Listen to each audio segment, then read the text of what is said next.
Welcome, everybody, for another episode of Biz Money Talks. Very excited. We have two very special guests today. Nicole Girouard, give us a wave, and we have Laura Moon, and they are managing partners of Slate Inc.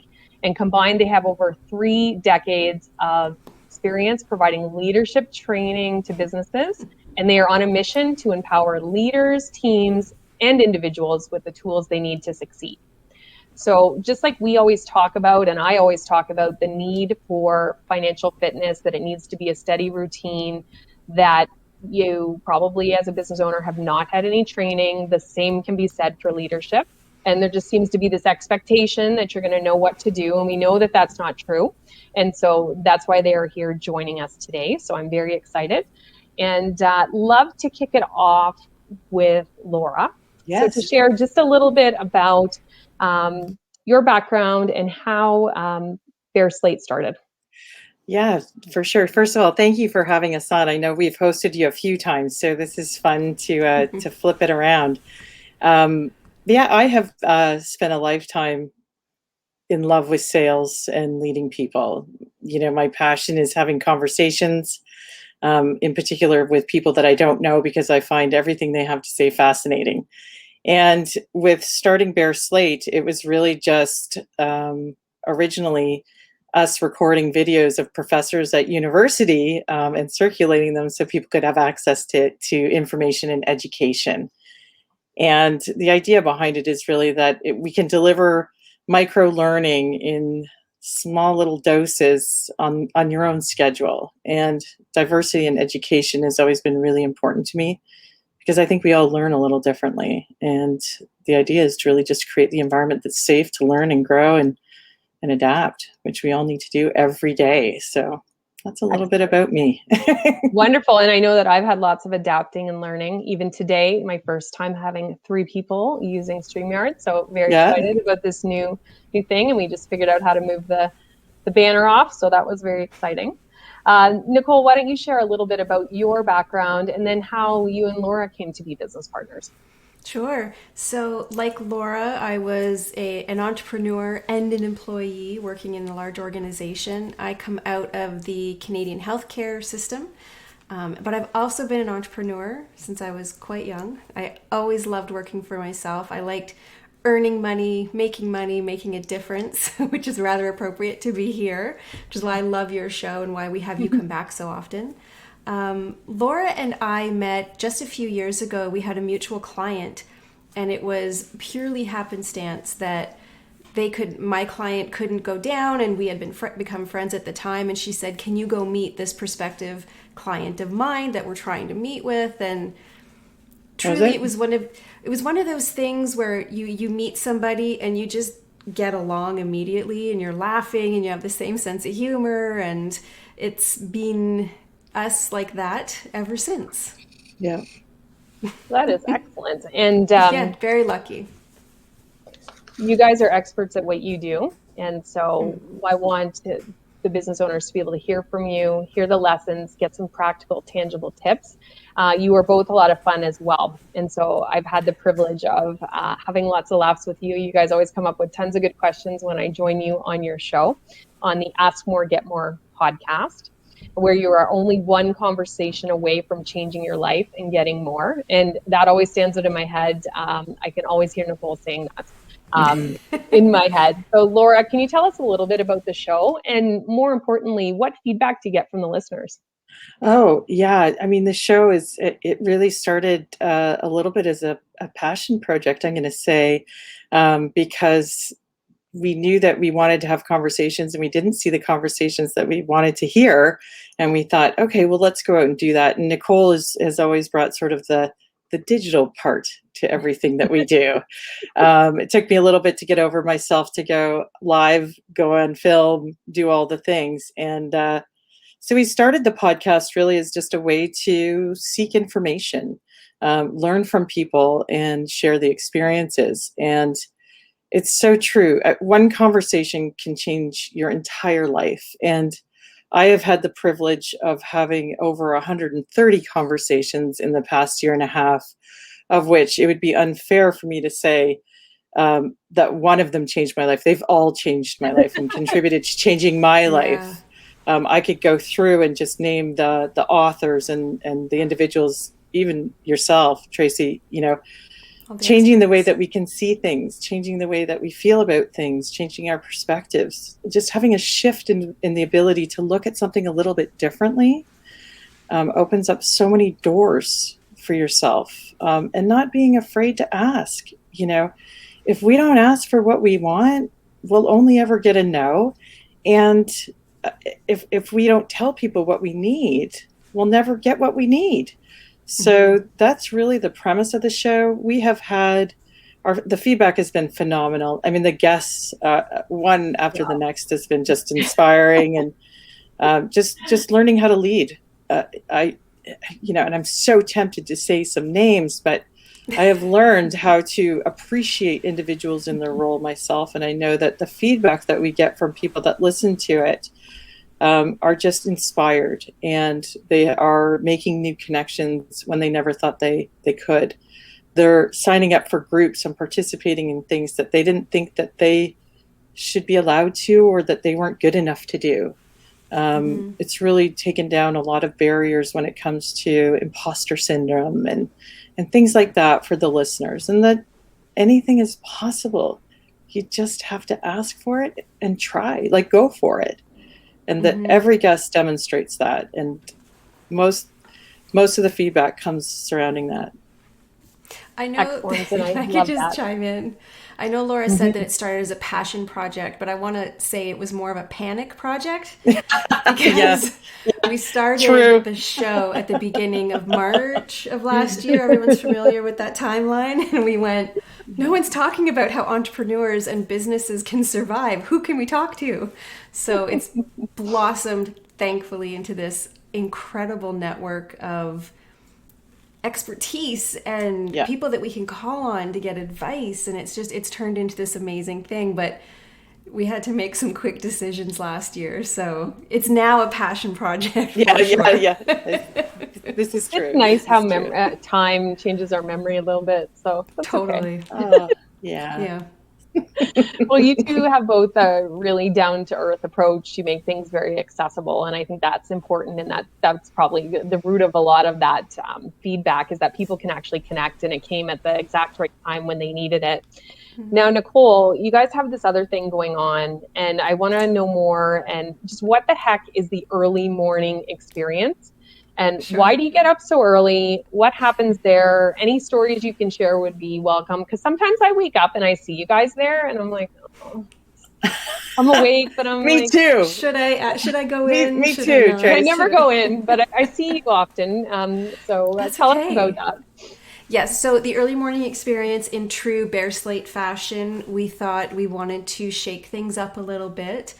Laura came to me in September after a series of interviews that we'd had with a number of neurosurgeons, organizational psychologists, a lot of experts talking about the importance of habit and routine in order to be successful. And there was one organizational psychologist in particular that shared with us the phrase, which you'll find inside our membership platform: you make or break your life between 5 and 7 a.m. So Laura comes to me one Saturday morning. We get on at 10 to do our daily meeting, and she said, "So, buddy," and I went, "Yeah." She said, "I need to ask you if you're willing to do something. I need to see if you're okay with this." I said, "Okay."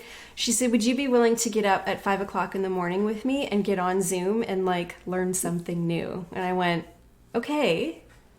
5 in the morning? She's like, "Yes." I'm like, "All right."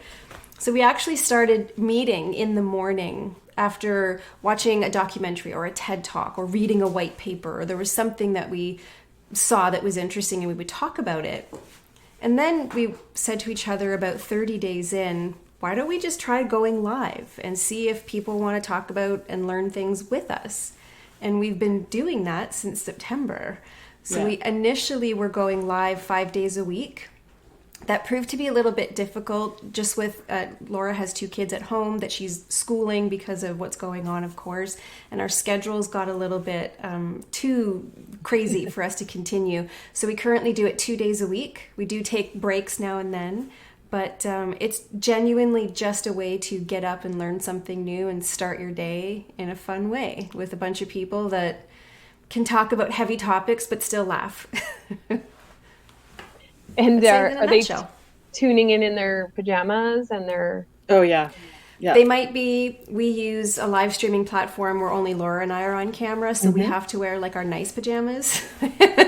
But everyone else is just in the live chat, which is totally cool. We have a lot of people, again, because of the amazing network we've been so fortunate to build. People tune in for the replay because we don't expect our friends in BC 3 hours behind to join us at 3 a.m. But they do sometimes, which is Some insane to me. But yeah, it's...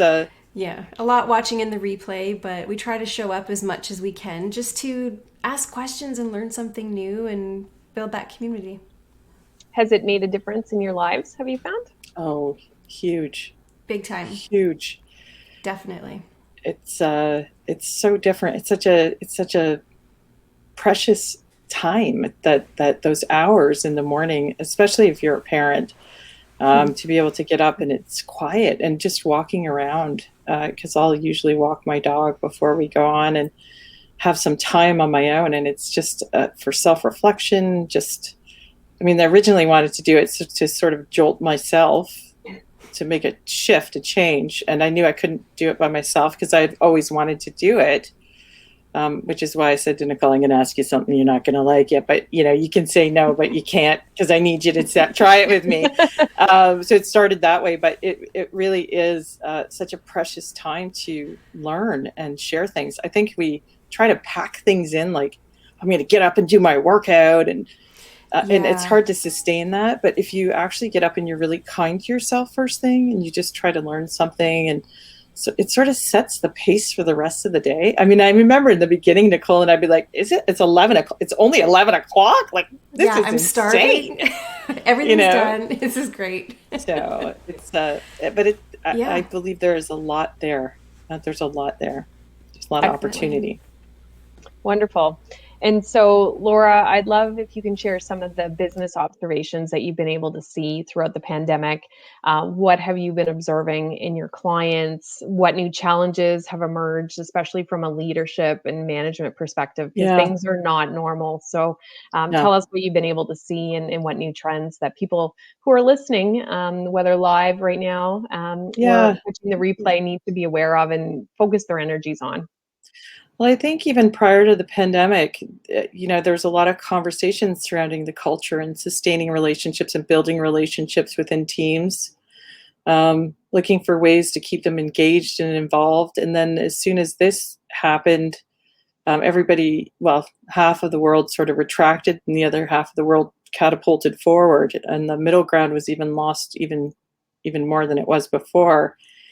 And we saw a lot of leaders trying to overcompensate by being on Zoom for long periods of time and sort of mixing up where the emotions should be, where the empathy should live in the conversations, and then move through struggling with being able to enable but not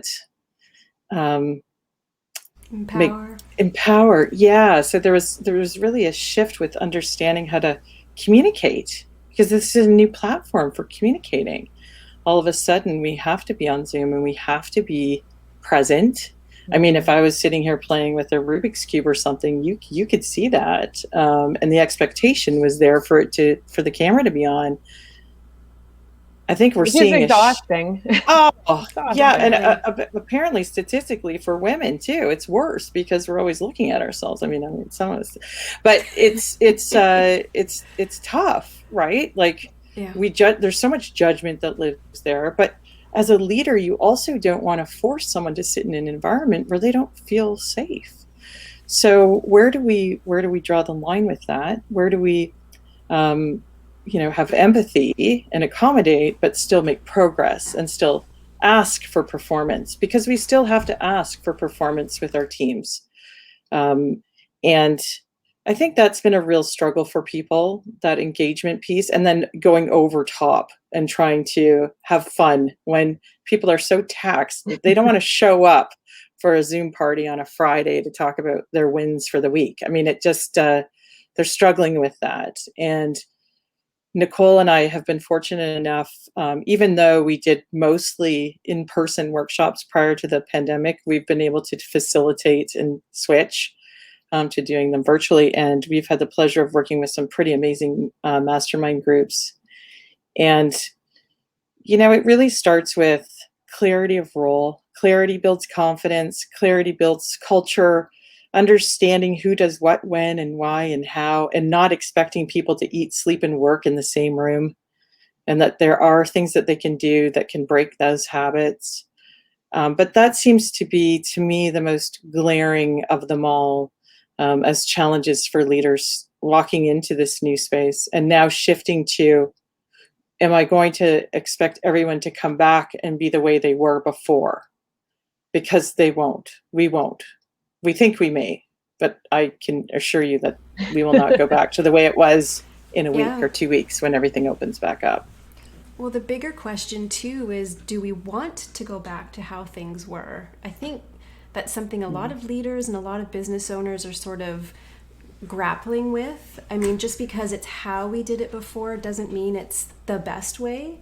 And for those I've observed that are actually doing really well, and Laura used the word, she said they've catapulted forward. It typically is the organization where everyone says, okay, this is different. We can't do what we did before. We have a chance to shake things up. We have a chance to reinvent the wheel right now. What can we do? And they've been able to weather and survive and thrive. And actually, a lot of organizations that made those decisions are further ahead than they were a year ago, which is amazing and so great to see, truly. And I imagine you had a lot of conversations with leaders around their burnout, trying to be all things to all people while they themselves, whether they had challenges in their own household, maybe it's with extended family, and maybe you could shed a little bit of light on business owners and how they were feeling as they were trying to fill this gap, but also live through it as well. Oh, the demands? I think it was the urge to try and fill the gap is actually something that we've been discussing a lot. Does it need to be filled? What does it look like if you're, and here's the other thing too. I mean, if we're going to be honest, the engagement scores and productivity and ROI for companies hasn't moved in a while. We'll say that. We really struggle with trying to figure out how to get people engaged, because if you have engaged teams, then you've got a better bottom line, your productivity is up. And it wasn't super even when we were all prior to last year. So I think it's perhaps just opened our eyes to a different way of working together, and to be on 24/7 and accessible 24/7 and trying to produce 24/7 is nice to want to do, but we're human beings. I mean, we're not robots. We need downtime. We need to be able to relax, to be creative. There's depreciation of productivity after a certain amount of time. I think it's 50 hours in a week, and there's a loss in the quality of work that you do anyway. So there are a lot of these questions sort of being challenged right now at the moment, which is interesting. I think it's good that we're asking the questions. We like absolutely. Yeah. And I bet some of those leaders themselves are saying, I don't want to go back to how it used to be. Like, for I sure. want to be able to work at home sometimes as well. It makes a big difference in my life. So everybody's sorting it out.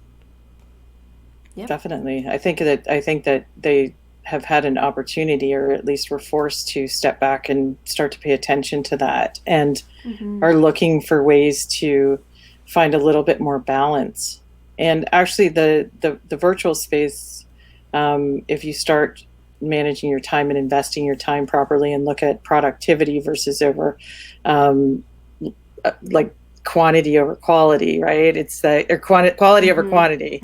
It's you become more effective and more efficient when you're not overtaxed or managing at capacity for yourself. So things that you can put into best practice, like a good ritual, can change your day. Something as small as being able to see results. Like a simple dashboard or a project management tool that's super easy for everyone to use. And you don't have to be a project manager to use it. I think a lot of times the desire to overwork is because we need to see something happening and we feel like we're not working as much as we are. I love using the Fitbit. We all think we're walking and exercising way more than we do. Then you put a Fitbit on, you're like, 2,000 steps. I'm so tired though. I haven't done anything today. It's the same thing with our productivity. We're either overproducing or under, but a lot of the root cause of that is we can't see it either way. And if you could see it, you can make much better decisions. Yeah, I certainly won't be going back to traveling around for meetings all over the place. Like I was already doing a lot of remote work before that, but I have no desire to get in my car and sit in traffic and construction and all kinds of stuff, just to feel tired and not my best when I get to a meeting. So I'll be continuing with that, but it will be nice to spend some time with people in real life again. Oh yeah, absolutely. Yeah, we miss the I like human. to hug my friends. Yeah, human connections. There's also, I think, a lot of shift in trust as well, that leaders had to go through. And it was happening before the pandemic, the trust in consumerism, the trust in our staff, the trust in ourselves. And we found that just executing boundaries is a great strategy if you're not doing it already. Paying attention to where you're investing your time will shed a lot of light onto where you're wasting time. And just trying to measure things that aren't tangible. The intangibles are always the hardest to measure, but it is possible. And Nicole's right. It's if you can measure it, you can move it, and it'll motivate you to keep moving it. Sometimes you just got to give it time to actually get some traction, so you can start measuring. That too, absolutely. Totally. Absolutely. Well, it's hard to tell if you're doing well or not unless you measure, right? Yeah. So I love that you've shared all of those experiences with us. And certainly, Nicole, as we look forward and we look ahead to brighter days, what do you think business owners should be focused on? If it could be something that we've already just talked about, or could be something new, but could be lessons from the pandemic, or it could be something tried and true that both of you know from your extensive experience. I have a combo answer. Okay. So something, of course, we're leadership training and education company, and it's something that Laura and I feel very passionate about, and it's part of the reason why we went on this journey to make everything accessible, different modalities, different ways to access it, do it on your own. I think one of the biggest takeaways, and of course I'll say this because we are an education company, when your team is educated and there's transparency, and Laura said before, clarity in what's going on, they have access to the information they need, the training they need, the direction that they need, it eases everyone's sort of anxiety around whether or not they're performing or they know how to succeed. And I think one big takeaway is the just-in-time or the micro-learning for leaders. Traditionally, and I did this for 2 decades in my career, I know Laura as well, and I think everyone can relate to this, even if you're an entrepreneur. Typically, we'll go to like the all-day workshop or the 3 and 4 day intensive. And what Laura and I have found to be truer and truer, which is great, it means our intuition was good, was that as leaders, you have a full-time life happening. You have a family, you have a full-time job, you have teams, you might be building a business. It's hard to take time away to not only go and learn something new, but then try to figure out how to put it into practice so you benefit from that something new. So what we've been working really hard on for the last year, especially due to the pandemic, is micro-learning. And so we keep saying to ourselves, our members, our leaders have full-time jobs. What can we do to give them one thought, one action, one new learning per day, just one, that they can grab in the morning and then apply during their day to see how it turns out? Simply because it's tiny gains. It's the tiny tweaks, like we like to say. If you do 1% better every day, just like compound interest, next year this time, you're going to be in a good spot. So we try to focus on that micro learning. And then the second piece is when you do the micro learning, you can coach yourself. You can coach yourself to be more resilient, to be adaptable, to pivot, and just be able to observe and recognize when the opportunities present themselves, instead of living in the, I'm going to say, low-grade anxiety we've all gotten used to living in. It's hard to see opportunity when you're very stressed out. So Absolutely. And I know when I learn a lot, then I'm thinking about my big action plan versus if I can learn one little thing, I can try it out and people don't think I'm doing something radical because I'm doing one little thing different. And if I do it well, great. They might not even notice, but they feel different or I feel different. So I love that with the micro learning and just to reduce that low grade anxiety is wonderful. Well, I think we forget that leadership it's very much about coaching. A large percentage of our day should be spent coaching, and with the membership space that we have and with the way that we roll out the learning, it's just a question to get you to start to think. And if you can share that question or ask that question of someone else, you naturally step into leading better. It just happens because you're paying attention. Mm-hmm.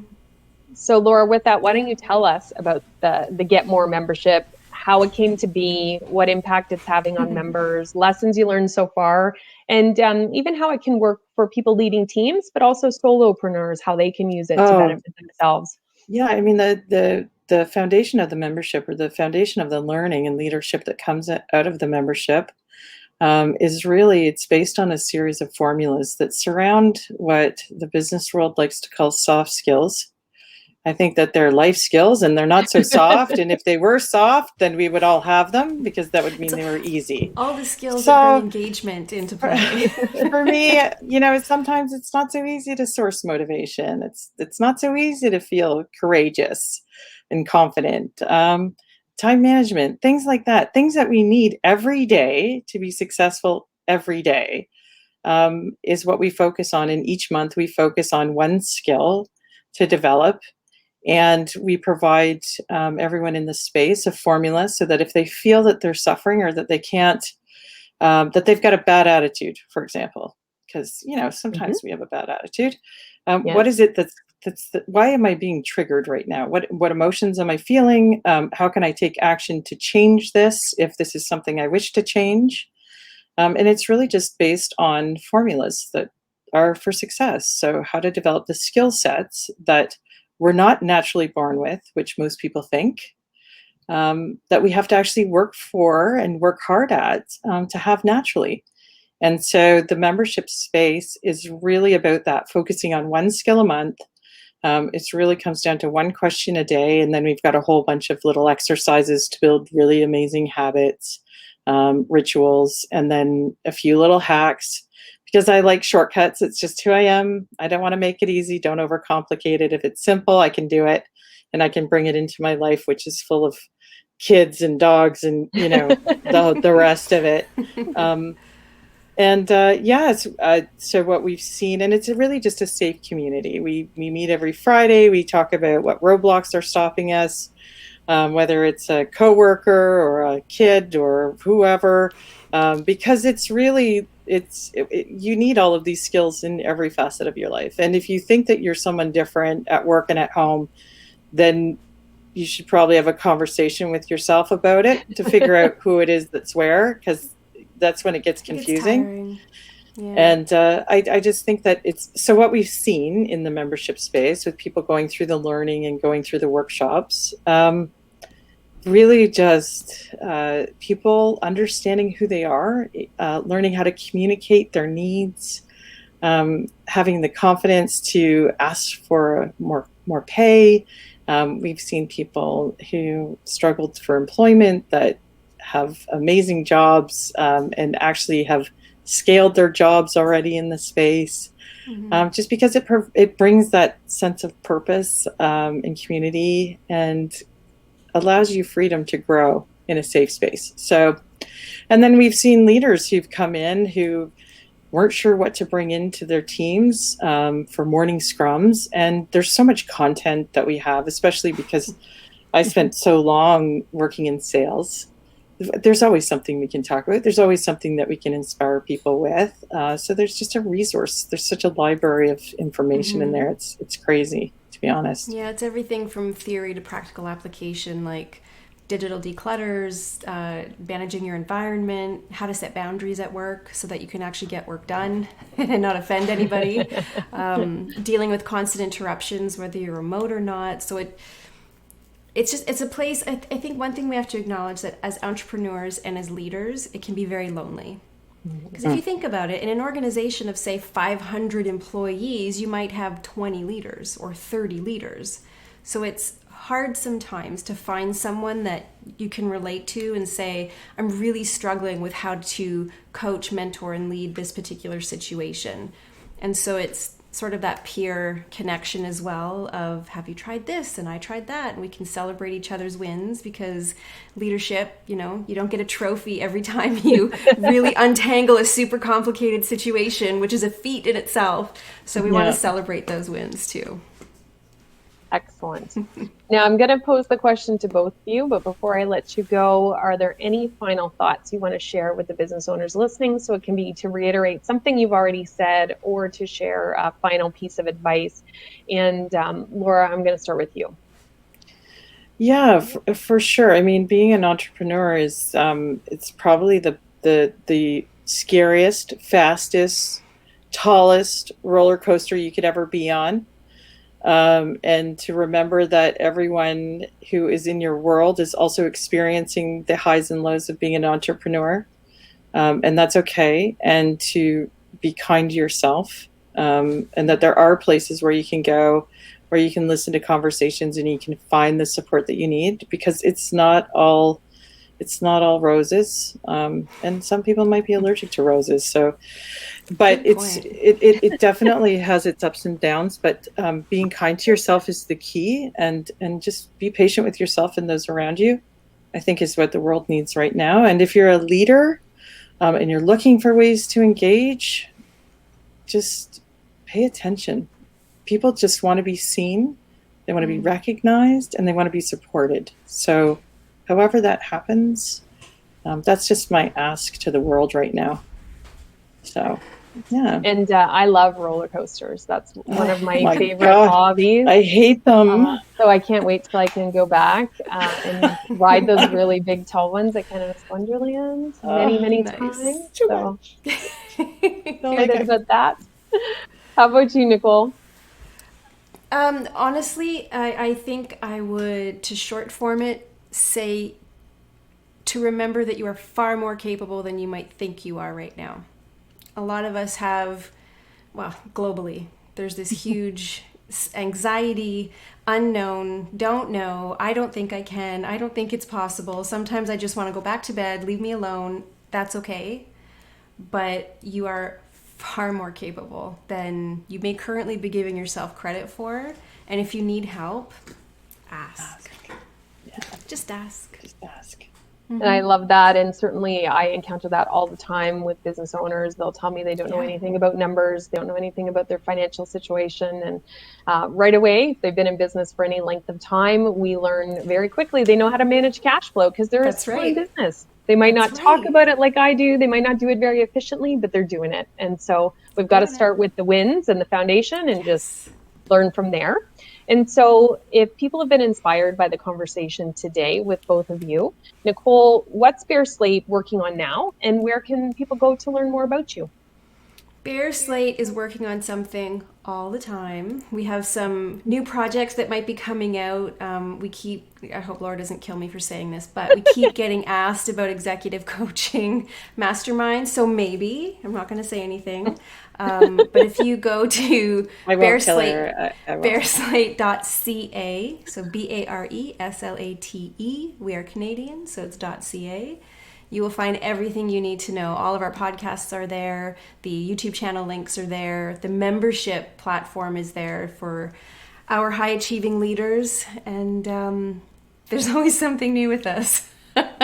Exactly. And you would have a lot of fun with them. So thank you so much to both of you, Laura and Nicole. I really appreciate you joining me today. I know that those who watch live, I've been seeing some comments come in. I know I can't see all of them. And I know that there will be so many more watching the replay, and such valuable insight, and really about not taking ourselves so seriously and giving ourselves credit and time to pause and just be human. And I think anybody who puts that into practice will do really well managing themselves or managing their team. So thank you so much. Thank you, Tracey. Thank you, Tracey. Yeah. And so before we wrap up, just want to remind everyone, if you want to keep the biz money conversation going, join us for our weekly meetup at bizmoneyclub.com. We've got a casual meetup where we can talk about what's going on in your business, particularly on the financial side. You drop in each week you can. If you can't make it, no problem. It's not a pressure-filled event. It's a meetup, not a big networking event. So that's the first thing. And for those who are looking to increase their financial fitness, we have our free live 5-day financial foundation to entrepreneurial peace training coming up shortly in 2 weeks. And so if you head over to bizpeace.com, you can get registered. We've got a great workbook. We're going to take you through kind of the nuts and bolts of what you need to know to run your business from a financial standpoint. And we had a lot of fun in May, and so we're going to do it again in June. So until next time, take good care and stay financially fit. Thank you.